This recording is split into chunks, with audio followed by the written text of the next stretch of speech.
Hi guys, I'm Nightbite and welcome back to another AMF video. This question focuses on the application of integration, specifically in kinematics. This question comes from O Levels 2014 Paper 2 Question 8. A particle is travelling in a straight line and passes through a fixed point O with a speed of 8 meters per second.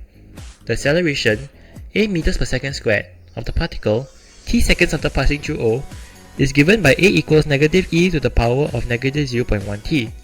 The particle comes to an instantaneous rest at the point P. First part asks us to show that the particle reaches P when t equals 10 ln 5. Even though it looks tempting, we cannot use the value of t given in the question to solve the equation, as we need to show the particle reaches P at that time, not solve for the time when it reaches P. First, we need to find the velocity of the particle.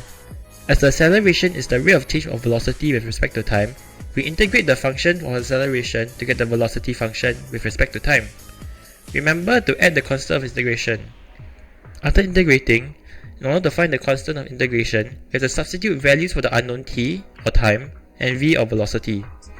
Since the question mentions a particle passes through the fixed point O at a speed of 8 meters per second, we can use those values.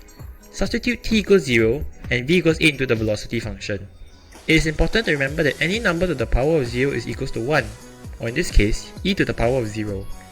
If you substitute it correctly, the constant of integration should be negative 2. Now, with the function v equals 10 e to the power negative 0.1 t minus 2, we can start answering the question. As the particle is at instantaneous rest when it reaches P, substitute v equals 0 into the velocity function. We will need to change the equation from exponential form to a logarithmic form to find the value of t. After some application of the power rule, we get t equals 10 ln 5. This shows that the particle is at instantaneous rest at t equals 10 ln 5 and thus reaches P at t equals 10 ln 5. Now, the second part asks us to calculate the distance OP.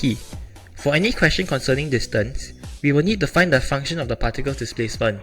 To get the displacement function, we will have to integrate the velocity function with respect to time. We should get s equals minus 100e to the power of negative 0.1 t minus 2t plus c. Not like before, we have to find the constant of integration. We know the particle passes through the fixed point O at t equals 0, so you can substitute s equals 0 and t equals 0 into the function. The constant is 100 if you calculate it correctly, and our function as a result is s equals negative 100e to the power of negative 0.1 t minus 2t plus 100. We then find the displacement of the particle at point P by substituting t equals 10 ln 5, the time when the particle is at P. After substitution, the displacement of the particle from O at P is 80 minus 20 ln 5 meters. Since the particle has a displacement of 0 at O, the displacement of the particle at O to P is essentially also the distance of OP. Thus, the distance of OP is 80 minus 20 ln 5, or 47.8 meters to 3 significant figures.